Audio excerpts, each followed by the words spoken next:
Hi, everyone. It's the Book Cougars, two middle-aged women on the hunt for a good read. I'm Emily. And I'm Chris. And we're so excited today to be joined by Hank Phillippi Ryan.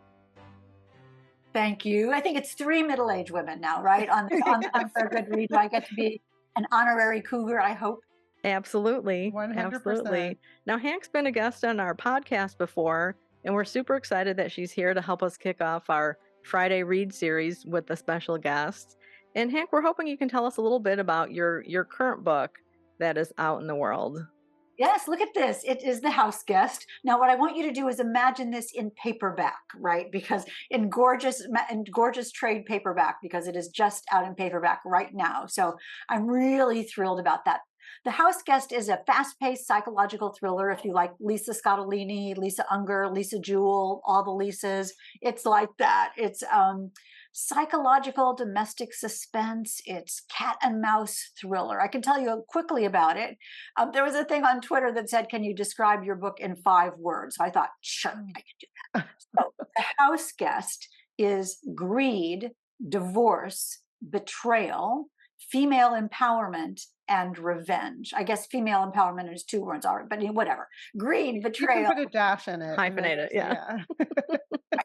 greed, divorce, betrayal, female empowerment, and revenge. So the house guest stars Alyssa McCallan, and when we meet her, she is absolutely devastated and heartbroken and terrified and baffled because her husband, who she loved and who she thought loved her, has just walked out, inexplicably walked out, leaving her alone and terrified. The handsome, powerful Bill McAllen has left her with no explanation, no explanation. And he has taken all the friends, so they've all gone with Bill. He's threatening to take her house. He's threatening to take all of her money and leave her absolutely bereft and alone. And she can't figure out why. Why would he try to hurt her? And then when the FBI shows up at her doorstep, and why would they be there? She realizes that she really needs a friend. And then she gets one, the sort of beguiling, seductive Bree Lawrence, who seems to be running from a dangerous man of her own. And the two women become fast friends, as I know you know it happens. And they begin to think that maybe they could solve each other's problems. So the house guest is sort of Gaslight meets Thelma and Louise, maybe meets strangers on a train. Two smart women facing off in a high stakes psychological cat and mouse game to prove their truth about a devastating betrayal. But which woman is the cat and which woman is the mouse? And that is yes. Wow. That sounds like a really awesome, like late summer. I'm going to devour this novel. You know, I want people to miss their stop on the subway. If you go on a plane, I want you to, when the captain says, we're now in preparation for landing, please fasten your seatbelts. I want you to think, oh no, I want to read a little bit more. And that's the type of book I try to write. So perfect. You're so right. Perfect vacation book, airplane book. Nice. Yeah. Very cool. Well, let's talk about what we're reading for the weekend. Friday reads here. You want to go first, Emily? Sure. I have The Properties of Thirst by Marianne Wiggins. And this was recommended to me by one of our listeners, Barb. Thank you, Barb, if you're out there. And she recommended it because she thought I would really enjoy all of the food that's in here, because listeners know I love to eat and I love to read about eating and food. And it takes place in the California desert. Rocky Roads owns a home in the desert, and he is fighting nonstop with the LA Water Authority because they have come to that part of California and diverted all of the water to LA. And it really is a problem in the community. And then the bombing of Pearl Harbor occurs. And about a week later, a couple of men show up and they're planning to create a Japanese internment camp around where Rocky lives that's supposed to house up to 10,000 Japanese. And, Rocky's first question is, well, what are you going to do for water in this place? Wow. So there's that story arc going on. And at the same time, Rocky's son was in Hawaii during the bombing. He's in the Navy and they haven't heard from him. So it also covers the feeling that the local residents have for bringing a Japanese internment camp into their community. Mm. And It at the sounds same, oh, go ahead. I'm sorry. I'm just going to say there's so many primal things in that. Yes. Mhm. Yeah. Well, and just thirst, right? The cover, the title, Thirst. And you're thirsty when you're reading it. And I'm someone who loves water. And so I feel like parched, where they live is so parched. Mhm. But then there's also a great story arc around the daughter who is running a local watering hole in town, and her mother is French. And so the food is this beautiful French food. It's a tome. It's over 500 pages, but it is going down like water for me. I'm about 150 pages in. So And the properties of thirst. properties, about space, about property that somebody wants to take Yeah. for something else. So that sounds terrific. Yeah, it's Yeah. really good. Oh. Well, I'm going to be dipping into a book that's new to me anyway. Scottish Stories. It's one of those Everyman's Pocket classics. So it's a collection of short stories, and I picked this up recently at the Wesleyan R.J. Julia bookstore in Middletown. I was there with our mutual friend, John Valeri. We were doing a bit of browsing, and for those of you who don't know John, he has a great booktube channel here on YouTube called Central Booking, where he interviews a lot of different types of writers. So check that out. But this is a collection of Scottish stories by Scottish writers. It starts with Sir Walter Scott and it ends with Andrew O'Hagan. And I have been recently reading the Outlander series for the first time. I'm late to the party on that. And I really enjoyed learning about Scottish history. And I really haven't read much Scottish fiction, Scottish literature in general, other than a recent mystery novel called Pine. And I can't think of the author's name, but we'll put that in the comments down below. Somebody So, will put that in the comments. Yeah. yeah. So this is when did this one come out? Everyman's Pocket Classics. It came out. Wow, it's brand new, 2023. So I don't know when.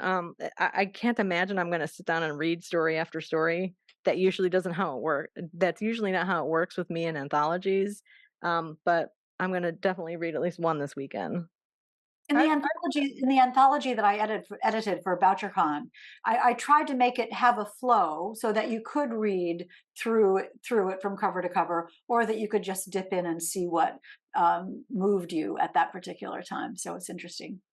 Yeah. yeah, and we've talked about how with things like that, like if you leave it out on the table or on your nightstand, then you are more inclined to dip into it. For me, if I put those on my shelf, it's hard for me to go back and pick them up. Yeah. It's fun to do just that sort of treasure hunt, to just pick it up and open it and see what you get. Yeah. And see Hmm. what the universe is providing you at that moment. Yeah, I Yeah. agree. Yeah. So what are you reading this day, Hank? Well, I'm just getting ready to start. You can see this is an advanced copy of Just Another Missing Person by Gillian McAllister. And the reason I am eager to read this is that I am absolutely such a fan of Wrong Place, Wrong Time. Have you read this? Oh No. my golly, you two! It is one of the best books like this that I have ever read. On the cover, it says, "How do you stop a murder after it's already happened?" And if that doesn't grab you, so I'll tell you very, very quickly, and no spoilers, of course. But it starts out with a housewife, wife, mother, middle class, regular person looking out her living room window one dusk, and she sees her son, her teenage son, stab someone to death. And Ooh. it is true. It's happened. It's not a dream. It's not a fantasy. This is it. Her son, so disturbing, so surprising, so upsetting, so shocking, so surprising, has stabbed someone, and she's incredibly devastated by this, of course, and she can't figure it out. So she sort of goes to sleep, to hide for a minute, to find out what to do, to get her brain back. And when she wakes up the next morning, it is the morning before the murder took Oh place. my. And then Great she's conceit. baffled. And then but that murder hasn't happened yet. And so she's terrified of it. She can't figure out what happens. And the next night she goes to sleep. And the next morning when she wakes up, it's the morning before the morning before. And she begins, and every chapter is the morning before that, and the morning before that, and the morning before that. And then it's like the month before that. And then it's like the year before that. And so the structure is sort of backwards, and it's obviously a time loop. But she remembers when she remembers her reality from when this started. So the question is, can she figure out what happened and why it happened, and can she stop this murder from happening, something that she saw with her own eyes? And I've got to tell you, when I started reading this, I thought, we've read millions of books and you're trying to figure them out, and I thought, Gillian McAllister is not going to be able to pull this off. This is just not going to work. It's going to end like ridiculously, or pulling a punch, or having some Deus Ex Machina thing happen that is going to make me really mad. And she pulled it off totally. The rules, the main character, when she's going back and back and back and back, at first she's terrified by it, and then she's baffled by it, and then she begins to sort of test it to see what it does, and then she begins to understand what's happening to her, and then she begins to use it. She begins to use it. And so she's sort of empowered by this.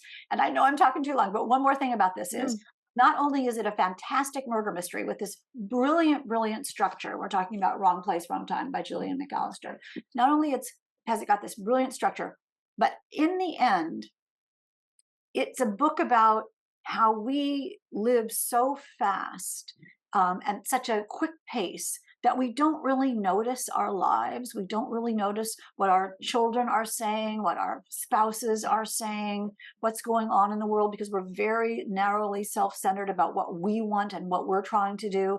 And that if we only were more present with the people around us, we might see things coming that we otherwise wouldn't. And that's really the lesson that the main character of this book, learns, that not only do we never listen to each other or see each other or hear each other, but we're not grateful enough. I mean, she goes back to when she's 20 and she looks at herself in the mirror and she thinks, why was I unhappy? I was pretty cute. I didn't realize that at the time. So it's profoundly thought-provoking, and also absolutely a terrific time loop mystery, which she handles gorgeously. Gillian McAllister, Wrong Place. Wow, that sounds awesome. You've sold me. Yeah. Yeah. I hope Curious so. I about want to that. hear. I want to hear if you like it. I mean, I Yeah. was enchanted by it. Absolutely riveted by it.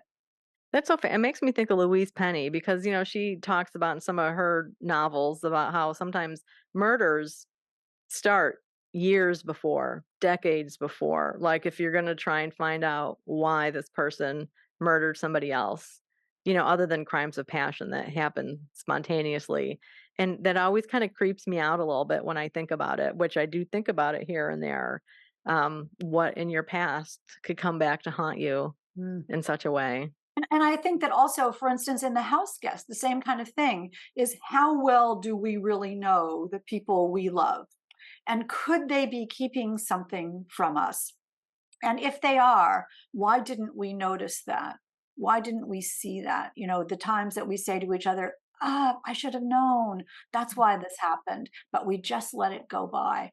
And that's one of the wonderful things about this book. And the idea of trust, the idea that, could the person you love the most be keeping something devastating from you? And could you hide someone from someone that you care about? Could you? We think, sure, we could. Yeah. Oh, I happen to believe that we never really know somebody. Everybody has their secrets, but and oh. some people like to write about that, like you, Hank. It's I just do to indeed. scratch that itch. Absolutely. Favorite thing. Thank you. Can we do a little show and tell with you? Sure. We're not sure if you know about this, but we were recently at an event at Porter Square Books in Cambridge. And we were listening to two authors, and one of them was Paul Tremblay. And he mentioned the Concord Free Press. Do you know about them? The newspaper in Concord, Mass? No, this is an actual press that puts out Oh, books. no, I didn't know that The about it. Concord Free Press.